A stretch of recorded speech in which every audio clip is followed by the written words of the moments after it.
Pelaporan diajukan Andi terkait dugaan ijazah palsu S2 dan S3 penggugat ijazah Presiden ke-7 Joko Widodo, Rismon Sianipar yang merupakan lulusan Universitas Yamaguchi. Hal itu diketahui lantaran warna ijazah S3 milik Rismon Sianipar terlihat berbeda.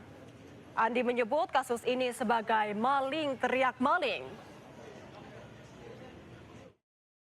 Panggilannya Bang Bill ya, panggil Topik Bilaki itu Bang Bill ini mengenai laporan yang tadi kita buat. Dan ini semuanya sudah ada mens rea-nya ya. Jadi kalau dikatakan selama ini maling teriak maling, inilah yang terjadi ya. Bahwasanya ini adalah sesuatu yang mereka lakukan mempolarisasi kehidupan masyarakat kita sehingga terbelah yang di bawah. Biar bagaimanapun kebenaran pasti akan menemukan jalannya. Ahli dari kubu Roy Suryo CS Bonatua Silalahi hari ini mendatangi KPUD DKI Jakarta. Bonatua datang untuk menerima salinan ijazah Presiden ke-7 Joko Widodo.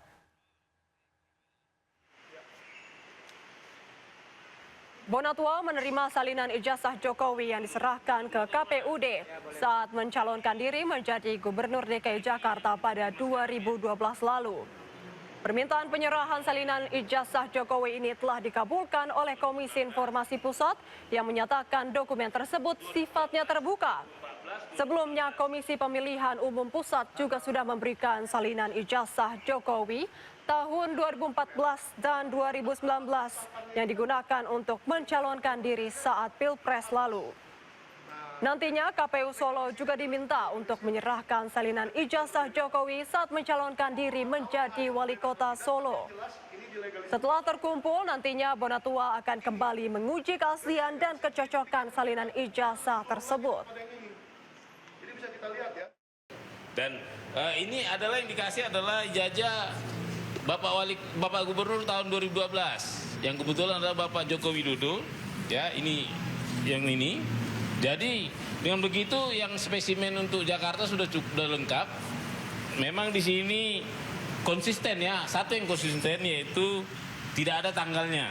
Tidak tanggalnya. Jadi dari hasil penelitian para netizen, nah, saya juga dapat info bahwa ini melanggar undang-undang administrasi. Presiden ke-6 RI Susilo Bambang Yudhoyono melukis di kaki Gunung Merbabu. Bersama puluhan pelukis lainnya, SBY melukis karya abstrak bernilai seni tinggi.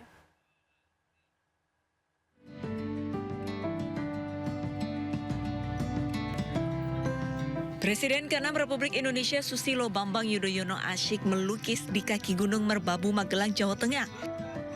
Diselimuti kabut tebal, SBY ditemani puluhan pelukis lainnya. Di sini, SBY melukis karya abstrak yang bernilai seni tinggi. SBY mengungkap dirinya masih merasakan duka dan kehilangan mendalam sejak ditinggal sang istri Ani Yudhoyono. Sehingga SBY mencari kegiatan positif untuk membuatnya senang dan tenang, salah satunya dengan melukis. Tapi menurut aku, disitulah sebetulnya pelukis banyak pilihan dari sudut mana yang bisa diambil. So, tempat yang bagus, entah ke arah Merbabu, Merapi, atau membelakangi ke arah sana, itu ketep yang ada hill di situ. Aku ngambil ke arah sana. Tapi cuaca yang tadi bukan sekarang. Dan changing, berubah itu. Nah ini tidak detail. Sambil semi abstrak landscape painting, jadi ya begini aja. Karya dari para pelukis ini kemudian dipamerkan di sebuah hotel di Magelang, Jawa Tengah untuk dinikmati oleh para pecinta seni. Dari Magelang, Jawa Tengah, Puji Hartanto, iNews melaporkan. Sambut Tahun Baru Imlek, umat Tridharma di Kota Salatiga, Jawa Tengah mulai membersihkan patung dewa di Klenteng Hoktek Pio. Pembersihan dilakukan menggunakan air langit yang berasal dari air hujan.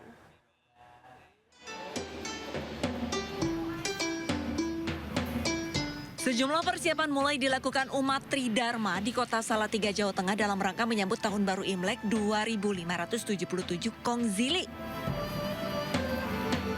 Selain merapikan dan membersihkan seluruh area, mereka juga membersihkan puluhan patung dewa dan berbagai peralatan yang ada di tempat ibadah Tridharma Kelenteng Hok Tek Bio. Pembersihan patung dewa juga tidak menggunakan air biasa, yakni menggunakan air yang turun langsung dari langit atau air hujan yang ditambah campuran teh agar warna patung tidak pudar. Ini kita menggunakan air yang benar-benar jatuh dari langit. Jadi kita 1 minggu sebelum itu kita pasang ini ember ini untuk kita menampung air hujan. Yang airnya benar-benar tidak menyentuh apa yang benar-benar kita tampung dari langit. Tujuannya memang ini air ini kita harus bersih. Kegiatan serupa juga digelar warga keturunan Tionghoa di Kelenteng Chiang Ma di Kota Makassar, Sulawesi Selatan. Berbeda dengan tahun sebelumnya, pembersihan rupang Dewa Dewi dimulai dari lantai 1 yang akan berlangsung selama 4 hari hingga ke lantai 4 kelenteng. Pembersihan rupang Dewa Dewi merupakan tradisi tahunan bagi warga Tionghoa yang dilakukan sepekan sebelum perayaan Imlek. Dengan rumah ibadah yang bersih, umat Tridharma berharap dapat menyambut tahun baru dengan hati yang bersih, serta lebih menghayati datangnya tahun baru yang diikuti dengan semangat dan harapan baru. Tim Liputan iNews melaporkan. Pemirsa, dua legenda biliar dunia asal Filipina, Efren Bata Reyes dan Francisco Jango Bustamante, berkunjung ke Pro Billiard Center di iNews Tower, Kebon Siri, Jakarta Pusat. Kedua legenda ini kagum dengan berbagai fasilitas biliar di Indonesia yang sudah sangat maju, baik sebagai industri maupun pengembangan atlet-atlet muda. Polda Metro Jaya mendalami latar belakang dan penyusun materi stand up mensrea yang dibawakan oleh komika Panji Pragiwaksono. Penyidik telah memberikan 63 pertanyaan pada Panji dalam undangan klarifikasi pada hari Jumat yang lalu. Beberapa hal didalami oleh penyidik, diantaranya soal latar belakang, tujuan, dan penyusun materi stand up mensrea. Saudara PP sudah dilaksanakan pemeriksaan dengan 63 pertanyaan. Ini pemeriksaan penyidik mendalami materi terkait latar belakang, siapa yang menyusun materi, serta tujuan penyampaian di acara mensrea. Ada 27 orang yang sudah dimintai keterangan, termasuk pelapor, saksi-saksi. Ini akan berkembang kepada nanti akan permintaan keterangan klarifikasi dari ahli. Sebelumnya Panji Pragiwaksono telah memberikan klarifikasi kepada Polda Metro Jaya terkait konten mensrea pada 6 Februari yang lalu. Ia menyatakan siap untuk berdialog dengan para pelapor yang melaporkan dirinya. Dari Jakarta, Tim Liputan iNews melaporkan. Sebelumnya, komika Panji Pragiwaksono telah memberikan klarifikasi terkait materi tayangan stand-up komedi mensrea di Polda Metro Jaya. Panji diperiksa terkait 5 laporan serta 1 aduan soal dugaan penghasutan di muka umum dan penistaan agama. Ada blocking mas, ini boleh ditutup, maju lagi mas. Iya, di tengah aja. Komika Panji Pragiwaksono mendatangi Polda Metro Jaya untuk memberikan klarifikasi terkait materi tayangan stand-up komedi mensrea.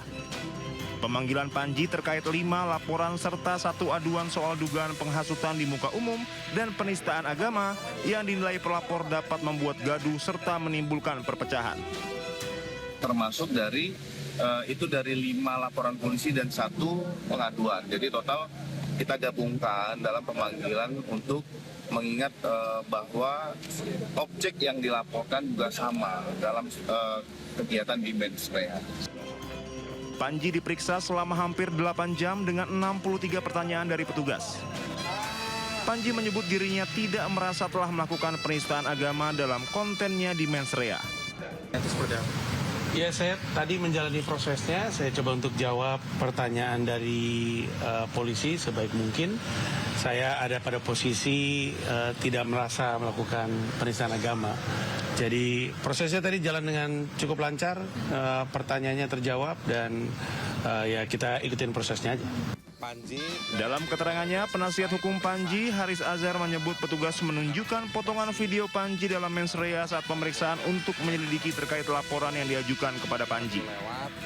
Ada 63 pertanyaan, lalu dipertunjukkan kepada Panji diperlihatkan video-video dari akun-akun kira-kira saya bilangnya potongan-potongan video dari akun-akun bukan Netflix terkait dengan sejumlah potongan atau yang memuat pernyataan-pernyataan Panji di dalam pertunjukan mens rea. Dalam kasus ini, petugas akan terus mendalami sejumlah hal terkait laporan terhadap Panji Pragiwaksono. Selain Panji, polisi juga telah melakukan pemeriksaan dan klarifikasi terhadap satu orang yang merupakan pembuka acara mens rea. Dari Jakarta, tim Liputan Anyus melaporkan.